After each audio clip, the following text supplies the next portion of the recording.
Hello, travelers. Welcome back to the penultimate, oh, it hurts my heart, but here we are, the penultimate episode of Severance. My God, lots of discourse around the last episode. I had a good time. I think most people that watched it with me had a good time. I guess a lot of people were kind of upsetty spaghetti with sweet vitriol and the course and direction it took. I did see a meme that was talking about there's no reason we needed to see Cabell brush her teeth for 3 minutes. Is it the highlight of the season for me? Perhaps not. Did I still enjoy the episode? Did we still get some good information out of it? I would definitely say yes. Yep.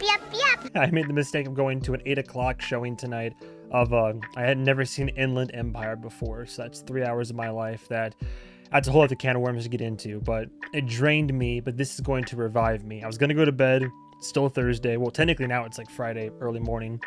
Work is coming up on the horizon, and I said, you know what? No, I need to watch this. I need to boost my spirits back up. I need to get this in. So I'm a mess. I'm tired. Lots of comments on Patreon. I will try to keep it brief. The main point of conversation is, and people have been saying this on my short videos as well as the reaction content, and I feel like I'm misspeaking. I know I keep tossing the word clone out there and clone theories. I'm very well aware creators firmly denounced the clone theory, claiming it would be boring. I'm not saying clones, but I am still saying body swapping. I believe those are two different things. Thank you very much. If I'm wrong, I'm wrong. Cool. You guys can all point, laugh at me, stick out your tongues and say, na boo boo, stick your head in doo doo, and that's all well and good. I'm not really fully on board with the clone theory, even though multiple people have, like in the last, like an episode or two ago, they were like, oh, it's Very obvious that there's multiple Gemmas. maybe it is, but I didn't pick up on that. A lot of people online disagree, and apparently the show creator said the clone theory is debunked. I do still believe in body swapping. I believe there's, with the Egans and their lineage, there's a very real possibility that that's a thing to consider. By little definition, like body swapping and clones are two different kind of conversations to have. The building that I was looking at in the last episode said there's a miracle cure for everybody, basically. And what I misunderstood is when they said she lives by the 9, they didn't mean a physical location. They meant like, oh no, she lives by the 9 core principles of cure. And the other plaque that they stumbled across says youth apprentice matron above her name. By the way, yes, by the end of the episode, I figured out that it wasn't her sister, it was her aunt. But I wasn't the only one alone in that. So calling her sissy. And then I guess I should have made the connection when I saw the plaque say sissy, but I didn't. Really sad stuff this episode, but such a good lore drop. It's so funny how there's so much theorizing, but I don't think I saw anyone ever say Harmony is obsessed with Mark, Lumen, and the Severance procedure as a whole because she invented it. Yeah, I never saw that theory. Though I am rewatching season 1 right now with some friends and picking up on little stuff, and it is interesting. Even with that context, there's still scenes where, like when she's alone and watching Mark, she genuinely has a reaction. Oh, Mark. Are you all right? She's not with company right then, and she has a genuine emotional, like she appears to care for Mark in a scene. There's a bunch of little moments I'm picking up on upon rewatching season 1. So also Carol D. To our knowledge, I don't think we've ever met Carol D. Very curious about that. I know you mentioned the color blue a lot in this episode, and I'm not sure if you have already mentioned it before, but the color blue tends to be associated with calmness, or should I say with harmony. Also sadness, cold, and similar stuff that fits Harmony Cabell's personality in the town's past. So when Hampton mentioned the vats, I went and looked up the word ether because I didn't know what it was in a medical sense. When I looked it up, the word diethyl ether popped up and it made me think of the name Dieter Egan. I wonder if Kier's twin is just Kier when he's high on ether. I heard a lot about that. Ether used to be used for anesthetic purposes back in the day, and people huffed it to get high too. It makes sense that Harmony and Hampton would have had access to it as child laborers if they were working in the ether factory. Maybe ether was how the Egans tamed their workers' tempers before Severance was invented. Perhaps indeed. While Harmony has done a whole lot of evil, my heart can't help but break a little for a child laborer in a factory for 10 hours a day. No, agreed. It does a good job. Even the creators mention at the end of the episode, how do you make a character like that sympathetic? I always love a compelling villain. Oftentimes in media and film, television, games, I almost always like the villains more, especially the well-written ones, the compelling ones. Because what is a villain if not somebody who either once was good or someone who truly believes what they are doing is for the right cause? But oftentimes, some of the best written villains are the ones that started off with good intentions and were pushed past their breaking point or set down an unfortunate path and then became a monster in the end through what circumstances one way or another. Sweet vitriol is another name for ether. Interesting.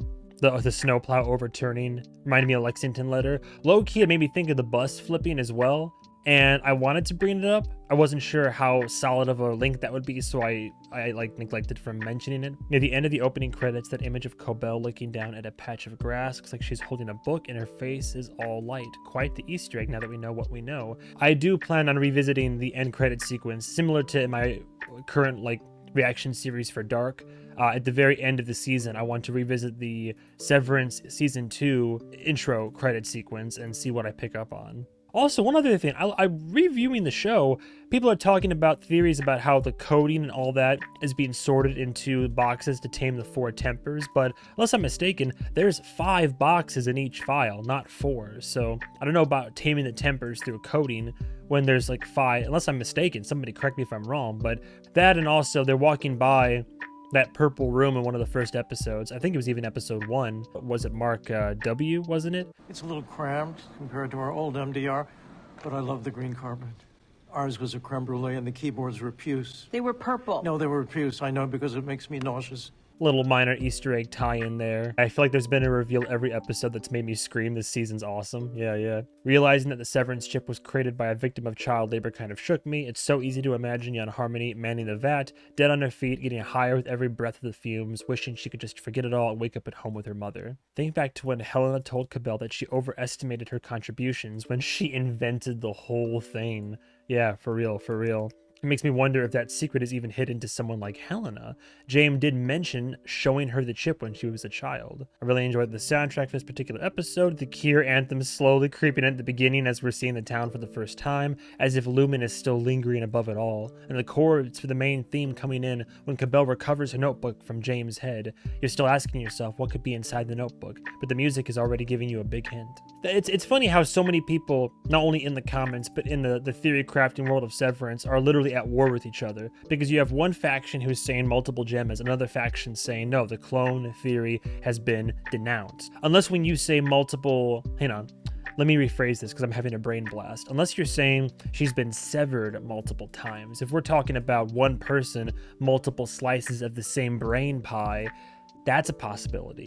Poor thing's got to be broken at that point. How many times can you sever a person? How many sub files can you store in one chip for one person? That all in one body, that could make sense. I could potentially see that. Without further ado, again, the penultimate episode of season 2. Here we are, the After Hours, episode 9, a solid 44 minutes. As always, I want to make sure to point out, if you are interested in getting early access to these episodes and full, uncut, uncensored, HD glory, for better or for worse, by the way, I know, for the most part, 95 to 98% of the people that are around and sticking around, they're here for it. This is how I watch the show. I promise you I'm still catching a lot of shit. I promise you I'm still enjoying it. This might, I guess I'll always end up addressing it one way or another. And it's not getting under my skin or anything, but just be warned if you're going over to Patreon that it's going to be even more egregiously so. If you're going to Patreon and you're expecting not to see more of this and hear more of me yapping about things that might not be deemed yap worthy, I'm sorry, Mariska Hargitay, I don't know what to tell you. I've had a day. It's been a long one. I'm tired. We have tiramisu, and in a glass that is not really befitting of it, we have cheap, I think, day-old red wine, maybe. This is a bad idea. I promise you it's a bad idea, but cheers, genitals. Oh, look at that. 0.10. Time for a little drinky poo. Cheers, genitals. I'll never forget, I did a reaction video once, or maybe I was streaming or something. By the end of it, purple teeth. So here's hoping it's not too bad. Please pardon me if I'm a mess at the end of this episode. Ladies and gentlemen, here's Adele Dazeem. Please welcome the wickedly talented one and only Adele Dazeem. I'll try not to have this all become a mukbang of sorts. So we cut away from Cobell. Mark is potentially reintegrated. Blue. Daboody daboo die. Is that Helena swimming? Ooh, with the wintry background outside. On beat, no less. Ooh. Graceful fade. Oh boy. What details are there going to be in her home, huh? Oh, this is James' home. Like, literally, like, again, I know, beating a dead horse here. Her outfit's a mixture of different blues. I saw blue art on the wall.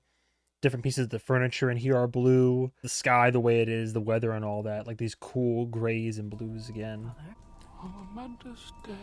Oh no. A momentous day. What you eat? Is it the Great Revolving? I'll watch. I'll watch you eat. Tea. Oh, that was the sneak peek. One hard-boiled egg. What a lovely plate as this kid is being, like, positioned against their will. This guy. I can't with James. I'll watch you eat. That's my sustenance. Done ever so delicately. I don't like James Egan. We're seeing to Mr. Bailiff. What are you doing with Irving? Just eating egg whites? Watch your figure. We should take them raw. The Kier Egan's favorite breakfast. You know he used to drink 3 raw eggs and milk each morning. I've heard. His favorite breakfast. Does it pass down through the lineage? Like, the breakfast of champions. The Egan's classic breakfast. 3 raw eggs. Just the whites. It's all you need. Also, speaking of a car right here, one thing I did notice that was a very interesting detail, and I'm curious if it happened after the breach of security. So, in episode 1, after Helly's initial introduction and all that, right? There's the bit in the parking lot where Mark is leaving work and he almost, like, you know, he doesn't see Helly and almost, like, hits her with the car. She has the thank you flowers from Milchick and she's heading home. She goes to her own car, and it's like a red or like burgundy car. She goes to her own car and I believe drives herself home. But ever since we find out who she really is at the end of season 1, and then we see that she has like a driver and security detail, like she now had, well, that's the whole thing. She has like a driver now. So I'm curious if it was either a simple accident in the writing room and they just kind of changed it up, or my guess is because there are no accidents in this show, I'm guessing because of the body mishap, any Audi situation, James probably put her under extra surveillance and now has her being driven around for her own safety instead of, you know, her driving herself around. But it was an interesting touch because she was driving herself at first. A very light breakfast though. Dude, that facility, that home, Jesus, this, like, is that, I almost thought it was like a, this right up here looks like a, if I can find the image online that I'm thinking of that it makes me think of, I doubt that I could find it right now. It's like a line and there's several little, like, either figures or characters or some type of calligraphy maybe. What is it with rich people and like glass houses? Don't throw any stones, kids. But that also makes me feel a little bit for Helena in the sense that clearly she has a very strict like a diet, like a regimented breakfast where she's I'm assuming she's required just to eat, like, oh, you must eat these hard-boiled eggs, but only the whites, and in a very methodical manner. And she probably is, you know, it's probably like a lot of her life's probably controlled, which again makes more sense why she was seeking that kind of, that freedom the severed floor might offer her. Oh, there's the water tower, right? Wait, is it right next door to the facility? Is that the water tower? Are they saying James Egan lives right there, hidden behind a wall of trees next to the actual lumen, like, Unveil. office? Unveil. Eustace Huang. Oh. Today marks the end of your Wintertide fellowship. Eustace Wong. Your bed will be moved from your parents' home to the Gunnell Egan Empathy Center. There's so much right now. The Gunnell Egan. She's being completely relocated out of Milchick's hair completely. Year of Vision. In Svalbard, where you will work to steward global reforms. I thought I'd be finishing the quarter. Empathy awaits, fellow Wong. No you worries. Resume your duties for the day. Don't worry, you're out of here. A shuttle will pick you up at dusk. But first, at this point, Milchick's like, here's your award, get out of my sight. Play the game on the table. The game she had in episode 1? The little swimming game? with a material sacrifice. Oh my god, he's making her. No, it doesn't. No, it doesn't. He's making her give it up. Ring toss game as a proper totem. Oh no, he's gonna like smash it in front of her. Cruel. You must grow. Go on, Miss Swan. Abandon childish follies. With the Jane bust, no less. Again. Press F to pay respects. Small detail, but it ties into the red aspect of the color scheme we're seeing is upon close inspection of the Severance chip, at least the one that's put into Helena Egan's brain in episode, what was it, 2? The internal components are like on the redder side. They're like red. Season 1 is a lot of green. Season 2 is a lot of blues, but I mean still blue, green. And then with the wavelength chords and all that, there's also like yellow, red. I thought there was black in there too, but I did notice red in the Severance chip. What does she do? 911. Outstanding. She works in emergency. She's a police officer? Yo, okay, hang on. Gretchen George? Question mark? Police officer? Your innie. Beg pardon? I saw your innie again at Lumen, and right before I left, we ended up kissing. At least she communicated it to him. Okay, well, technically it was me, right, babe? Like, how? I mean, technically it's you. Yeah. Oh boy. You've been adrift. You know Damn. that. This is so many dimensions of. He reminds me of how you used to be. Okay. Dylan. I called it, dude. Something tells me that maybe the spark isn't there as much anymore.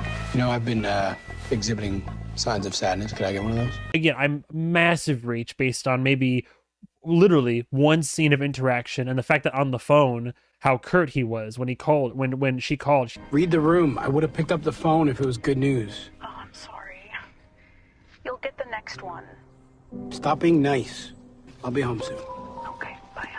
I'm sure they're still in love, of course, but it seems like there's a strain. It's a full family trying to take care of each other. I'm gonna go to work and earn a paycheck to feed our children, and I'm gonna respectfully request that you don't follow me there and use my own body to fucking cheat on me. Don't leave. You know what? Since I would have no way of knowing, I don't know. Maybe I just go quit. Maybe I go in and I quit and I just end his existence. How about that? Jeez. Yikes. I mean, good for her for communicating, and I get how he would be distraught by that. But also, we need more communication. It got to this point for a reason, you know? Now, what did Drummond do to Irving's place, huh? Oh, Radar? Oh, Drummond's gonna be there. Dude, why is Radar just chilling in that room? What did Drummond do? He's still there? No. No, Bert. Oh, no. They may be also connected to several recent disappearances or deaths. Yikes. Bert's in. Oh, Goodman no. Bert's in deep. may have participated as a low-level Lumen enforcer or goon. Yikes. Lumen goon. That stings. If the shoe fits, Bert. The jig's up, huh, Irv? We never used words like that. You guys are right. He was never severed. With Lumen, it's very specific language. Oh, no. Yikes. That was before. Has he I know been... now that I was wrong. Oh, you trying good cover, trying to backpedal now. I know you're not with them. Unless he's been a plant this whole time. I don't like that look in his eye. Oh no. This might be the end. If this is the end of Irving, I'm gonna be sad. Go for a ride with me. Oh no. I don't like this. Oh my god. Things are happening quickly now. He was just there. Oh. Mauer. Nice. From the assault. 96% done. Oh no. It's 9 o'clock. And the numbers aren't moving. Uh-oh. Uh-oh. The numbers aren't moving. He may just be running late. The final quota was promised today. Get him here now. Yikes. No pressure, Milchick.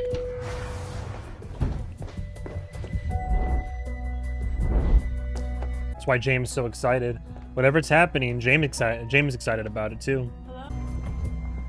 Dude, nobody's in. Well, because Mark's reintegrated, right? Oh, he's still out of it. Oh, poor baby. Do you know where you are? I'm fine. All right, where are you? They need him, though. Smelly f***ing car. Damn. Still not good. Still not good. What was it? PD's timeline was he was reintegrated for 2 weeks before he eventually succumbed to the sickness he was going through, so... It was a mistake. I'm sorry, the wind was whistling over the hole in the back of your skull, so I didn't quite get that. Did you just call my plan a f***ing mistake? Yikes. Everybody online is still very wary of Is this Cabell. it? Just because she feels jolted by Illumin, it might be on the warpath, doesn't mean that she's gonna be a good guy or, you know, directly help them. She's only meeting up because this would be beneficial to her. That's the whole thing. If anything happens to Devin, I'm gonna riot too. Oh no. Milchick's about to... Drummond was like, Get him, find him, bring him in. Where's Mark? Excuse me. This is the second day in a row he's not here. Is he coming in? Dylan might not come in either because he's upset he's spaghetti about the whole Gretchen situation. So literally, she's the only one that came in because she has to, because Helena is her outie and nobody else showed up for work. Oh no. He had a nosebleed before. Damn. He's so done. He's department chief. Dylan is, in Mark's absence. Dylan's not here either. Kind of like you and Cabell. Oh. Replace one part with another. Oh, yikes. Snip, snip, snap. That's enough, Heliar. Don't you mean Helly? Helena Egan is my employer. You are my subordinate, and this behavior constitutes insubordination. And what can you do? What can you get away with? She knows she holds some cards here. There's only so much you can do. Mentally, sure. Leave it open. Oh no. You have no power here. Oh my god, another session. That's where he is the whole time. He's not even working, he's just in here seeing Gretchen. I told you about us. It's still very interesting and like low-key worrisome as well. Like that she's a, I mean, her shirt said 911, so I don't know if and it said police on it too. So I don't know if she's a first responder, if she just handles 911 emergency calls, if she's out there in the field, but she works in like Lumen's government as well. So that does make me a wee bit nervous. Is he glad for us? Is he glad for us? Well, he should be, because I'm making you happy. Oh, yikes. Not that simple, my boy. I can't see you anymore. You see me every day. He threatened to quit, and I don't know if he's still going to. But maybe if I tell him that this is over. No, hold on. This is all my fault. I never should have come. Oh no, Dylan's about to lose his last perk. Started when you came here. That's not true. You have so much going for you. No, I have nothing else. I have this, and I have pencil erasers. Oh. Wait. Is he gonna propose? Oh my god, he is. Gretchen G. Oh my god. I love you. Oh. And I know I'm just an innie, but I love you all the way I do. Oh. Wait, did he make it out of... That's so sweet. Did he make it out of pencil erasers or the Chinese finger traps? I can't tell. Gretchen. Oh. I made this for you. I can give you a life, please. That's sweet. Oh. I'm so sorry. Oh, Dylan. Gretchen. Gretchen! He made her arena and everything. Oh no. Poor baby. Oh. What did he make it out of? You should keep it to someone you meet down here. Just O&D and the goat people. What do the goats mean? What do they do? She's my wife. Mm-hmm. She's not. Your wife. Well, in a manner of speaking. Because no one would treat someone they love the way she's treating you. Like all the Audis treat us. Like everything's for them. Yeah. Okay, well, what the is there to do about Yeah, it? she's still galvanized too. At the end of the day, we're still stuck down here with no lives and no family. What can be done? You can still burn it all to the ground, I Irving was guess. your family. And he left you a message. Are they the first ones that are going to go down the exports I don't know hallway? if he knew where it leads, but he thought it was important. Dude, if they You rescue think you should Gemma? turn your back on him for some Audi woman you don't even know. You know it's your fault we're down here at all, right? Whoa. No, it's not. And if we're so so different from our Audis, and how come we couldn't tell when you were gone? Oof. He's getting real now. Irving could. Eventually. He said well, that's true. Couldn't. Ooh. Dude, Dylan's distraught. He's done. Sorry, I guess I'm an asshole down here too. Come on, Dylan. You're Dylan the G. Come on. I get it though. His state of mind and responses do make sense. Well, well. Long time no see. Hello, Mark. Hello, Mumbleina. How are you? PG. Oh my god, so good. My wife's being held prisoner at Lumen, and I just got brain surgery in my basement. How have you been? We're allies now. There's no need to. Oh, we're allies. Allies? Now, not neighbors anymore? Is that right? Sorry, I guess I'm confused. Can you, this birthing cabin, you can take us there, right? So we can talk to his any? Not yet. Even under the cover of dark, it's perilous. We wait for night. Oh, it's perilous. Okay. Okay. Yep. You want us to wait until the evening? We don't even know if he's completed the file yet. I assume no. What file? Cold Harbor. Are we gonna find out finally what it is? Cold Harbor. Please, please, what is it? And if you've completed it, well... You wanna expand upon that? We're doomed. It's too late. She's already dead. Oh. She better be f***ing alive. We're leaving right now. Wait, Mark. I'm trying to help you. Mark. She is there, and we are out here in the middle of f***ing nowhere. I know, and we're gonna get her out, bud. Listen, that's what we're doing here, right? Call Mr. Milchick. Tell him you're unwell and won't be coming in today. Do it now. See what his response is. That'll give him an answer.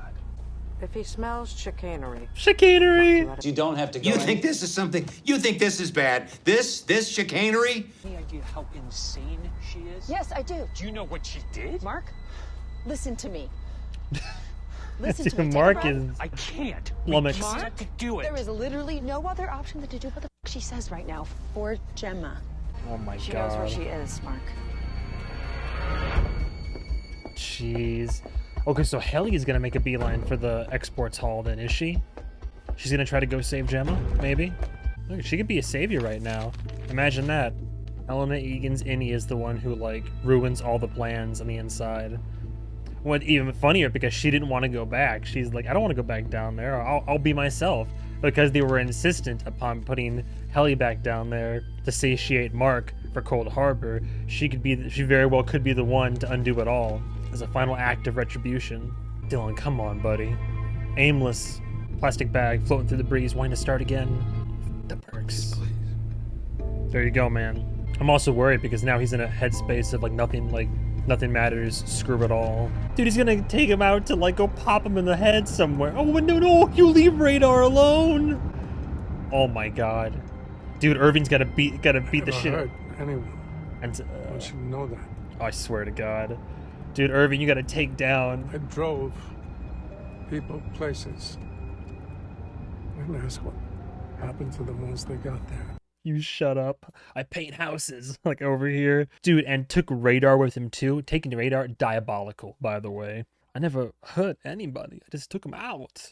What a nice drive. Took him somewhere else. Does Fields know? Irving, you gotta... Is that what today is? Dude, Irving, crash this car right now. Go out in a blaze of glory, Irving. Come on. We've seen your innie at work. Yank that wheel. Take you both into the drink. Blaze of glory time. Oh, damn. Any resignation request. What's his Audi gonna think about it? Everything. I'm sure you know this is very disappointing and reeks of ingratitude. I bet. I don't think he cares. We're back to you, Mr. Milchick. Anything else? Key card. So he just leaves then. He submits the form and then just gets to leave, and then his Audi considers it. Please report to the elevator and wait. I'm sorry, Dylan G. Are you? Sympathy? Empathy? I should have facilitated better. That's enough. One more emotional outburst. Not your fault. So this Sympathy. is tightening the leash. Oh no. Dude, A most vital refiner missing in the wind. On what was to be Lumen's finest day. I can't stand Drummond.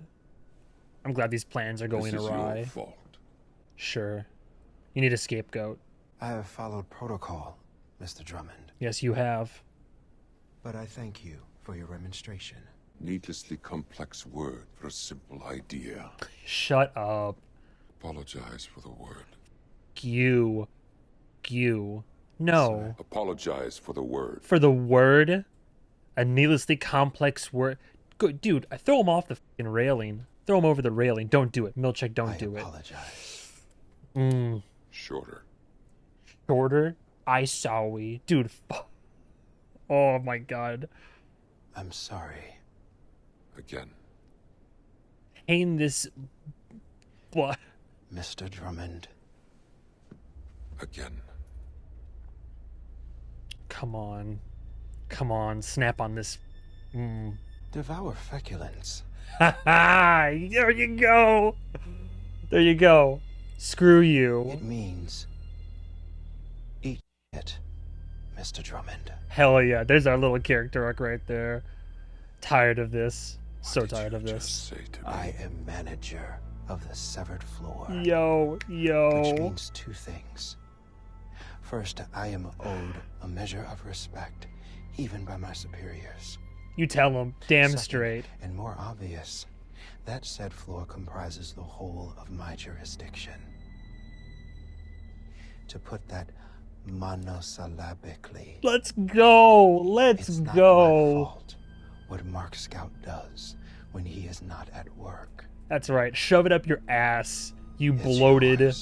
Oh, you bloated oaf. There you go. Oh, beautiful. Beautiful. Hell yeah. You go, Milchick. Wonderful. Love the scene. Oh, so much serotonin right now. To put that monosyllable. Great. Mr. Scout, Bert and Irving might run into them out there, you know, based on where they're driving. I was worried about these nosebleeds, so we drove to this clinic out in Soil Hill, and, you know, they wanted to do a few more tests. Let me send a car. Oh. You are a priority employee, and you Yikes. should be under lumen care. May I get your exact location? Oh boy. I'm not sick. Oh, here we go. I just needed the day, okay? How you gonna ask why? You know, a lot of stuff going on with my dead wife. Oh, excuse me. Life stuff. Isn't that what Lumen's all about? Balance? The work-life balance, man. I mean, work is just work, right? Do you know what I mean, Mr. Milchick? Oh. Dude, Milchick's having a crisis of faith and career and life right now. I have your word. You report to work tomorrow? He's getting welled up in the eyes. You do, yeah. I'll be there. I promise. Good. And thank you for calling. Oh, interesting. Looked at the picture of the iceberg. Had this emotional moment. Composed himself. Dude, he's going through it today. Oh, to the train station. He's just like, hop on the next train out of here. Or that, or because it's loud enough by a train station, you could take somebody out, probably. Execute accordingly. Oh, literally, a train ticket. Like, you gotta leave town, buddy. This line goes as far as you can go. I can't know where you get off. And you can never come back to Kier. Do you understand? Oh, is he doing this because he cares about him? Because I don't know. I mean, we haven't confirmed for sure if he is a severed worker or not. I've driven so many people. I never hurt anybody. Like, the implication there by saying I never hurt anybody. I just drove them to a location. And then what happened tells me that he doesn't want that to happen. So he grabbed him, grabbed his dog, and is like, I before this becomes my actual job, my actual responsibility to take care of you, take this, get out of here. I don't want you to die, but you can't stay here or else that's gonna be where you end up. But we know Irving, he's not just gonna leave town. Won't Lumen come after you? Might be something between them still. You asked me why I severed. He is severed. Okay, confirmation. I like the idea that I could be innocent again, part of me. But then my innocent part fell in love with you. Oh. I want to remember it. Probably better we don't. I've never been loved before. No. Not really. I have. No. How does it feel? Well, I don't know. Nice. Yeah, I'm about to say. Don't you want to know how it felt? It's not possible. Well, reintegration. Bert, it's okay. Just go. I've never had this. Oh. I know. My whole life. I know. I want to. I want to have it. He's really in. I'm ready. Ready for what? To. I'm ready. We can't. Oh. Damn. We can't. Forbidden. We can't. Can't happen. Damn. Bon voyage. Irving put it all on the line. Irving's not going anywhere, though. Buddy. I'm not your buddy, pal. So maybe he's not so evil in that sense. Oh. Bye. I don't think Irving's gonna leave just like that, though. He's too far deep in. I mean, if this is the end, if this is like truly goodbye, that's like really sad little exchange there, though. He just whips out silencer. It's like, he can't leave. He's not going anywhere. But it looks like he's leaving. Dude, he's about to be like, I'm ready. Let's have this relationship. And Bert's like, no, man, I'm married. I'm too in deep. I've done too much. Dylan's just chilling by the damn elevator. Of course, I'm sure his Audi might just be like, request accepted. Oh, miss it. This is a sad episode. Everybody's leaving or quitting or trying to get away. Miss Swan's being sent away prematurely from her internship. She scared me at first, but I feel bad for her. To an extent, I feel bad for her. Still like Lumen, you know. Oh, well, at least Radar's okay. Well, I guess he had to because Bert was there, right? Unless they blow up the train or something. A la Lexington Letter. More, a truck blew up in Lexington Letter, but damn. This is very dramatic music. I see the sun setting, a little bit of color in here too. Today was not the day anybody thought it was going to be. But we're queuing up for a crazy finale. He thinks he's like unaliving himself essentially right now. The elevator doors might just open back up for him. Don't blow up. Don't blow up. Oh, good transition though. Irving off into the sunset. Helly's going down the exports hallway. Mark is about to go with Devin and Cabell to the cabins to go talk to his innie. So he's reintegrated, but we still have that separation there. But he has memories of both. I mean, he's survived the process so far. Ding. Oh, somebody's coming up though. Well, the elevator dinged anyway. And she's just gonna memorize it all. Trying to. Dude, if Gemma just wanders in, somebody does. Somebody just came up in the elevator. Ooh, Milchick? Oh no. Helly, hide it. Helly, hide it. Is it Milchick? Jame? You tricked me. My Helly. The last person I would have thought showed up. Whoa, Jame on the severed floor. You tricked me, my Helly. Even called her Helly. Yo, what is going on? You tricked me. I saw you ate some of the egg yellows in addition to the whites. We're going to Cottage 5. And it was supposed to be the day. I don't have anyone scheduled. She's one of James. No one's to know. One of James, huh? Miss Marshall White, 9th floor. Specialties department. I'm looking for a gold symbol. We got a secret password to get inside. Quote, one of James, huh? Don't like that. This is risky. This is so risky. But look, I mean, Cabell's going through with it.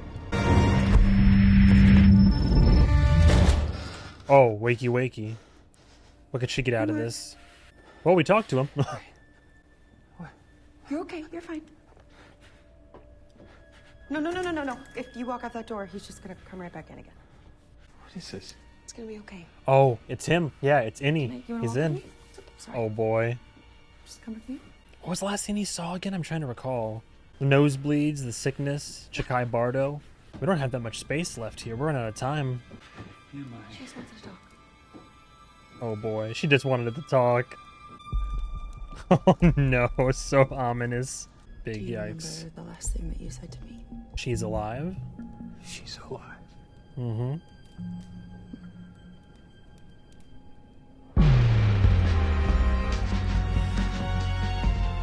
Oh, yo, we're queued up. So in 209, we finally get the much anticipated meeting of Audi Mark and Cobell, and we get to see the complicated feelings that they now have. There's just so many layers of distrust and resentment. She's being faced with the reality of her actions. True. I did realize just now, for the context of it, technically, last time that we saw Innie Mark in general was on, I mean, he was going back and forth between the reintegration and flopping between both sides of it, but I guess it was when he was in the office getting seen to by amateur nurse Huan with the nosebleeds and all that. Which I think makes her feel very vulnerable. Mark is very resentful of her, but at the same time, he has no choice but to trust her. Is Cobell actually feeling regret for her actions? If there's one thing that Helly and Helena have in common, it's a lack of that familial love. In Helly's case, she's able to sort of find a family through her coworkers. Helena, I think, still doesn't have that. Right. And that's what's so much more painful, is that she lives with her father. He's Oh, right there. lives with him, but too. he's never going to give her that foundational love that we all need in order to be human beings. Whenever I'm approaching either character, I'm trying to do so with a lot of empathy for both sides, and You've been to killing not think it of this it as such season. a binary, like this versus this. In so much as my Audi character is an antagonist to the Innie, I think it goes both ways. You know, it's such a human thing, right, to be at odds with oneself.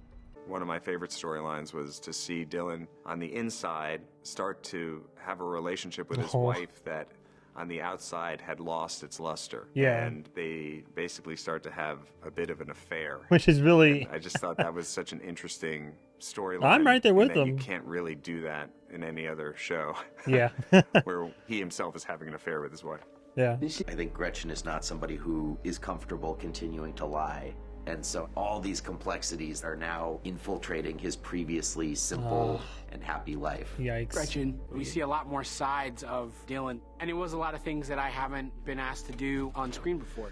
Gretchen! It was an interesting and exciting arc for this season. I'm happy to see that, because I love being able to see actors that are normally only leaned on for comedic purposes, right? Like their own. I love this so much. It's the whole thing with like Bob Odenkirk in Better Call Saul, or any number of other comedic actors that are then given serious roles or taken seriously. Because so often is Dylan Sherry played for comedic relief in the shows or the projects that he's involved in, right? In this show, you get so much more character and character development and depth and these emotional beats and moments. I mean, he had me teared up with him and Irving's bromance earlier on. And now there's this. Yeah, it's really cool that, and for him to talk to it as well, just be like, yeah, I love being able to ask to actually, you know, be an actor. Like, it's great. Christopher Walken and John Turturro, they're two of our best actors in the world. So it was really fun to see them explore Bert and Irving on the outside.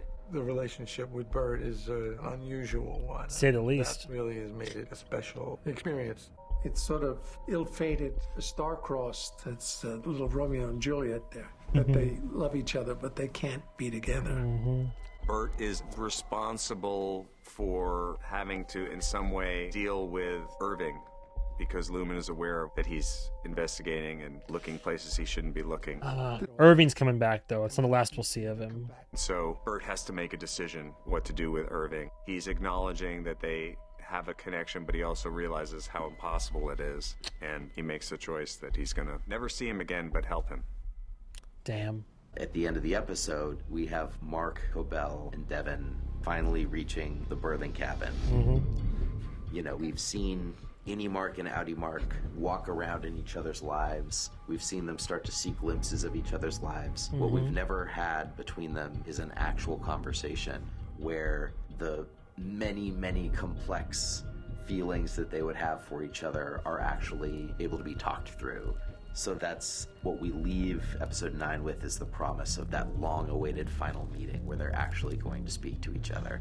Do you remember? But how would that actually happen, though? I'm so curious, like, because he's in the cabin right there, right? And I'm pretty sure it's any mark. I know the birthing retreat is supposed to be that you can sever, like, people can sever for the pregnancy, but I'm curious to see how they're going to pull this off. But I didn't realize that was what they were hinting at. Right, I didn't realize that was the implication, was that conversation was finally going to happen. That's going to be great to see them talk to each other. How it'll happen, I'm very curious to see. This finale is going to be pretty crazy, I'd imagine. I gotta clip that. I wish you'd take them raw. Miss Swan's first name is Eustace. Work at the Gunnell Egan Empathy Center and where's Svalbard, by the way? Where is she being sent? Previously known as Spitsbergen or Spitsbergen, is a Norwegian archipelago that lies at the convergence of the Arctic Ocean and the Atlantic Ocean. One of the world's northernmost inhabited areas, known for its rugged, remote terrain of glaciers and a frozen tundra sheltering polar bears, Svalbard reindeer, and Arctic foxes. So literally just sending her to the end of the earth, basically. Gretchen is a police officer, it turns out, confessed to Dylan she kissed him. He got upset. Bert snuck into Irving's apartment, going for a ride. Cold Harbor is sitting at 96%, and the final quota was promised today. Mark seems okay-ish. Dylan proposed to Gretchen, got unfortunately rejected, and has submitted his application to quit, and got in the elevator, but I have a feeling he might still wake up back from the elevator. So she didn't say what Cold Harbor is. We might finally have the reveal in the next episode, which I found out the finale episode is called Cold Harbor. But all we know is that if Cold Harbor is completed, then Gemma is going to be dead. Either literally just like in a finite sense, or like maybe it's an as you know her or as you knew her type of deal. In one of the best scenes of the season, Milchick told off Drummond. I'm so glad it happened. Love Milchick, hate Drummond. Interesting though, James shows up on the severed floor. Helly's all alone trying to memorize the way to the... It's interesting because you first you have the exports hallway and you have the elevator dean, and the implication of I love how they had that shot where you thought it was Milchick based on the color palette, and as it came into focus it was definitely not. But the implication from direction there is that James came the exports hallway elevator, which tells me, because if the water tower is right there, and that tells me that James' compound is right there next to the building, I have a feeling he probably has elevator access directly to the underground floors. Like, it's all subterranean there. So you could probably just come right through in the elevators down there and sneak up on him. Confirmed thanks to the after the episode creator talk. Cabell actually might be feeling regret for her actions. I mean, we're all queued up for these season. I love how it just says season finale. I have that evening marked off. Schedule's cleared. That episode is the same length as this one. Cold Harbor, the season finale. Man, we know there's going to be like a cliffhanger of some sort, like for sure. They have at least one more season up their sleeve, and this is like the most popular show on Apple TV right now. So I know Apple's going to want to milk it, and I'm sure this story can go further and further. As always, if I missed anything, feel free to politely engage in discourse below. If you still think I'm flat out wrong about things, I mean, no one's stopping themselves from critiquing me so far, so please, I do encourage it, to be fair. If you're watching this on Patreon, thank you so much for that extra layer of love and support. Keep in mind, if you've been considering Patreon, early access to all my content on there, full, uncut, uncensored. But obviously, if you're here on YouTube, more than enough. Really appreciate the love and support, and I thank you for it. So stay tuned. I will see you guys and gals next week. Severance.